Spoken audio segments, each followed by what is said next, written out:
하나님 나라 백성인 하백 여러분, 하백의 성경 아카데미에 오신 것을 환영합니다. 이 시간은 그리스도인이 꼭 알아야 할 기본 진리 34강 시간입니다. 함께 나눌 주제는 인간과 죄 가운데 있는 인간입니다. 우리는 지난 시간에 이어서 이 시간은 경제적 자유주의와 종교다원주의 그리고 요약 순으로 함께 나누겠습니다. 경제적 자유주의, 현대인의 정신적 태도에서 가장 중요한 한 가지 특징은 개인주의로 이것은 경제 분야에도 나타납니다. 개인용 컴퓨터의 발명이 가져온 의사소통 혁명은 먼저 서구 사회의 경제활동 양상을 바꾸어 놓았고 점차 확산되어 전 지구적 현상이 되었습니다. 이제는 각 개인이 1인 기업가가 되어 국제적인 아이디어 시장 및 상품 시장에 참여할 수 있게 되었습니다. 수많은 연구자들은 이 같은 컴퓨터 기술 발전이 야기한 1차적 결과로 사실상 경제가 실제를 조망하는 기본 렌즈가 된 것을 듭니다. 이런 렌즈를 통해 세상을 바라보면 개인의 부를 추구하는 경제활동이 인간 행동의 동력이므로 시장에 대한 고려가 그 무엇보다도 중요합니다. 그렇다고 아름다움이나 정의, 신앙과 같은 무형의 가치를 중요하지 않게 여기는 것은 아니며 오히려 직접적이고 접근 가능한 실제인 경제가 이런 가치들에 대한 추구를 가능하게 만든다고 주장합니다. 결국 우리는 이와 같은 핵심 내용, 즉 상품 시장에서 매겨지는 가치, 지위를 상징하는 재산, 주식 계좌 등에 엄격하게 좌우됩니다. 일반적으로 서구 문화에서는 이 같은 노골적인 비인간화의 요소에도 불구하고 많은 이들이 이런 관점의 매력을 느낍니다. 그리스도인들 역시 이 모든 것이 제공하는 개인적 기회 확장에 참여하는데 주저할 필요가 없을 것입니다. 나아가 국제 경제 발전이 사람들 간의 관계를 개선하고 국제사회의 전체 자원 확장을 촉진한다면 이 같은 현대적 사고를 나쁘게 생각할 필요는 없을 것입니다. 그러나 기독교적 관점에서 질문해 보아야 할 심오한 문제들이 있습니다. 첫째, 경제가 매우 중요하긴 하지만 가장 중요한 것은 아닙니다. 경제가 우리 시대의 중요한 문제를 해결하고 극복할 것이라는 기대는 결국 관멸을 초래할 뿐입니다. 그것은 이성이나 보편 교육이 인류를 위한 새로운 황금 시대를 열 것이라는 계몽주의의 오류와 다르지 않습니다. 둘째, 전 세계적 차원의 자유로운 경제활동이 번영한다는 가정은 경제에 대한 근거 없는 순진한 믿음입니다. 우리는 경제적 발전에 관한 한 미지의 대양으로 들어가고 있는 중입니다. 역사적으로 금융시장과 국제무역은 종종 예측 불가능하고 때로 재앙적인 방식으로 움직여 왔습니다. 우리는 역사를 통해 주기적인 경제성장과 침체 및 1920년대와 1930년대 그리고 최근의 대규모 경제 붕괴를 생생하게 볼 수 있습니다. 셋째, 다른 모든 인간 활동과 마찬가지로 경제 활동도 도덕적 선택을 하고 책임을 부여받은 인간 존재 활동입니다. 그런데 성경은 인간의 마음이 죄로 물들어 있고 순전히 이기적 동기로 행동한다고 말합니다. 그래서 인간의 경제적 판단은 생태 문제 같은 것을 고려하지 않습니다. 과학적 오염이 예상된다고 해서 수익을 포기할 필요가 과연 있겠습니까? 그러나 환경 문제는 결코 사소한 사항이 아니며 오로지 시장의 힘을 통제함으로써만 극복이 가능합니다. 나아가 개인적 부의 축적이 어쩌면 세계 공동체의 자원 기반에 기여할 수도 있지만 실제로도 그렇게 될 것이라고 믿는 것은 너무 순진한 일입니다. 축적된 부가 세계에 가난하고 소외된 사람들 손에 떨어질 것이라고 믿는 것은 전 세계적 차원에서 기적이 일어나기를 기대하는 것과 같습니다. 이를 다른 방식으로 표현하게 되면 개인이 추구하는 무제한적 자유시장 경제 활동은 필연적으로 무제약적 개인주의의 모든 문제점을 반영합니다. 그러나 우리는 독립적 개인이 아닙니다. 우리는 인간 가족의 구성원이며 온전함을 이루려는 다른 사람이 필요합니다. 우리는 사랑을 위해 창조되었고 이기적 개인주의를 초월하는 사랑 안에서만 완성을 경험할 수 있습니다. 넷째, 마지막으로 경제라는 실제 자체는 인간 존재에 관한 중요한 질문에 아무런 답을 주지 않습니다. 우리는 어디서 왔는가? 우리는 무엇 혹은 누구인가? 우리는 어디로 가고 있는가? 삶의 목적은 무엇인가? 이런 질문들에 대해 경제는 침묵합니다.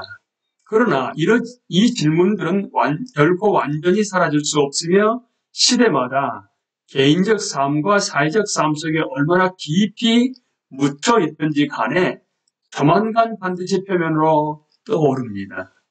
이에 대한 유일하게 충분히 만족스러운 해답은 성경에 기록된 창조주의자 구속주이신 하나님의 계시에 있습니다. 마무리하기 전에 결국은 우상에 지나지 않는 이 세계관이 기독교 세계, 특히 서구 기독교 사회에 던지는 도전을 언급하지 않는 것은 위선적 태도일 것입니다. 우리가 진정으로 정직하다면 예수님의 이름으로 물질주의를 경멸하는 우리 가운데 너무나 많은 이들이 창고에 물질주의의 생산품을 지나치게 많이 쌓아놓고 탐욕을 중시하는 생활 방식을 너무 쉽게 따른다는 사실을 인정해야 합니다. 기독교 지도자로 부름받은 사람들 역시 성공과 인정의 유혹에 너무도 자주 굴복합니다. 지금은 비판뿐만 아니라 죄의 고백과 회개가 필요한 시점입니다. 이제 종교다원주의로 넘어갑니다. 우리는 객관적 진리 주장을 원칙적으로 거부하는 포스트 모더니즘의 중대한 영향을 살펴보았습니다. 포스트 모더니즘에 따르면 모든 관점은 개인적 관점이며 주관적 표현일 뿐입니다. 따라서 모든 것이 똑같은 타당성을 갖습니다.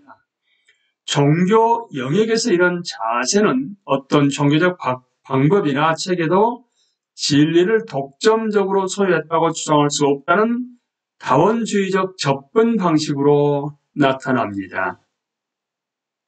다원주의가 인기를 끄는 이유 중 하나는 세계화의 영향인데 이로 인해 이전에는 외국의 것이었던 종교와 그 헌신적 추종자들이 여러 서구 사회 이웃이 되었습니다. 이전 시기의 주요 세계 종교들을 하나의 신앙으로 통합하기 위한 시도, 곧 혼합주의로 알려진 접근 방식이 유행했다면 오늘날에는 내용은 동일하지만 형태를 약간 달리하는 방식이 널리 퍼져 있습니다. 종교다원주의라 부르는 이것은 레스토랑의 뷔페식 식사를 대하는 것처럼 다양한 종교를 대하는 방식입니다. 사람들은 접시를 들고 다양하게 차려진 요리를 훑어보다가 구미가 당기거나 맛있어 보이면 전부 접시에 담습니다. 이런 사고는 삶의 모든 차원에서 선택을 중시하는 현대인의 태도와 잘 맞아떨어집니다. 선택은 그 자체로 가치가 있는 것, 심지어 우선사항이 되었다. 현대적이라는 것은 선택과 변화에 중독되었다는 뜻이라고 기니스는 이야기합니다. 예를 들어 라오스의 뒷골목에 사는 청소년을 방문한 어느 사회복지사의 보고를 보면 그 집 탁자 옆에 성경과 공동 기도서, 코란, 잡지 파수대 3권, 칼 마르크스 전기, 요가 훈련에 관한 책 등이 놓여 있었다고 합니다. 미국의 한 여론조사에 따르면 미국인의 74%가 오직 한 분의 참 하나님이 존재하고 그분은 거룩하고 완전하며 세계를 창조하셨고 오늘도 세계를 다스린다고 강하게 동의하지만 64%는 인구가 절대적 진리 같은 것은 존재하지 않는다는 진술에도 강하게 혹은 어느 정도 동의하는 것으로 드러났습니다. 우리 시대 사람들이 다원주의의 매력을 느끼는 현상은 오래된 세계 종교의 부활을 통해 촉진되었으며 부분적으로는 최근 세계 인구의 대대적 이동을 통해 이런 종교가 서구 사회에 유입되고 아울러 물질주의에 대한 세계적 불만이 전반적으로 표출되면서 발생한 것입니다. 그러나 다원주의 확산에 1차적으로 영향을 끼친 요인은 그것이 우리 시대의 특성에 반응하는 방법 때문입니다. 오늘날의 분위기는 매우 관용적이고 포용적입니다. 진리는 어느 한 관점이 아닌 모든 관점의 내세운 주장 속에 들어있습니다. 특히 인간의 모든 생각이 필연적으로 단편적일 수밖에 없다고 주장되는 종교 영역에서 배타성을 주장하는 것은 불관용적인 왜고집을 부리는 태도일 뿐입니다. 그렇다면 그리스도인은 어떻게 답해야 할까요? 기독교는 하나님께 이르는 유일한 길인가? 다른 종교에는 진리가 없는 것인가? 더 구체적으로 말하자면 예수님과 그분이 제시한 구원이 모든 사람을 위한 길이 될 수 있는 것인가? 구원을 받고 하나님을 알고자 한다면 반드시 예수님을 통해 하나님께로 가야만 하는 것인가? 예수님만이 유일한 구세주인가? 우리는 예수님의 인격에서 시작해야 합니다. 그분에 대한 신약의 기본적 진술은 그분 안에서 하나님, 즉 창조주이시며 존재하는 만물을 붙드시는 분이 사람의 모습으로 세상에 들어오셨다는 것입니다. 예수님은 단지 특별히 거룩한 사람, 위대한 종교 지도자, 영적 스승 또는 기적 행위자 혹은 이런 종류의 사람들 중에서 가장 위대한 분 정도가 아닙니다. 그분은 친히 우리와 함께 계신 하나님 곧 임마누엘이셨습니다. 따라서 만일 이것이 참이라면 신약의 전체 메시지가 이 진리에 입각에 있다면 예수님은 분명히 그들과 구별되는 분이십니다. 예수님을 무하마드, 부처, 크리슈나 또는 다른 종교 지도자와 같은 범주로 묶는 것은 그분을 잘못 이해하는 것이며 그분께 합당한 영광을 손상시키는 것입니다. 엄밀하게 표현하자면 예수님과 다른 종교 지도자들의 차이는 만물을 창조한 하나님의 말씀이신 그분이 그들을 만들었다는 데 있습니다. 이 점에서 그리스도인은 선택의 여지가 없습니다. 다원주의의 전제를 용인하는 것은 사실상 자신의 주님을 부정하는 것입니다. 또한 그리스도의 사역이라는 측면에서 차이점이 하나 더 있습니다. 예수님이 우리 가운데 오신 것은 하나님의 마음을 계시하기 위해서일 뿐만 아니라 인간이 하나님께 돌아가도록 하기 위해서였습니다. 성경에 따르면 인간의 조건은 매우 심각한 상태입니다. 인간은 창조주를 거역하고 그분에게서 분리됨으로써 그분의 정의로운 진노의 대상이 되었습니다. 그 어떤 성지에서 그 어떤 종교 전통, 기독교를 포함해서 그 어떤 종교 전통에 입각해 아무리 많은 종교 행위나 헌신을 한다 해도 그 자체로는 우리 죄를 대속하여 하나님과 우리의 관계를 올바르게 회복할 수 없습니다. 우리는 무력함으로 자신을 구원할 수 없습니다. 오직 성육한 하나님이신 예수님만이 무한한 자비로 우리의 필요를 친히 담당하십니다. 그분은 십자가에서 우리의 모든 죄의 결과를 책임지셨고 우리를 위해 죽으셨습니다. 이와 같은 대속의 행위를 통해 그분은 죄인들이 용서받고 하나님의 자녀로서 그분과의 관계를 회복하게 해 주셨습니다. 오직 그분만이 우리의 죄를 대신해 희생할 수 있었고 그 희생만이 죄인들이 용서받고 하나님과 화해할 수 있는 유일한 길이라는 점에서 예수님은 하나님과의 구속적 관계로 나아가는 유일한 길입니다. 예수님은 내가 곧 길이요 나로 말미암지 않고 아버지께로 올 자가 없느니라고 친히 말씀하셨습니다.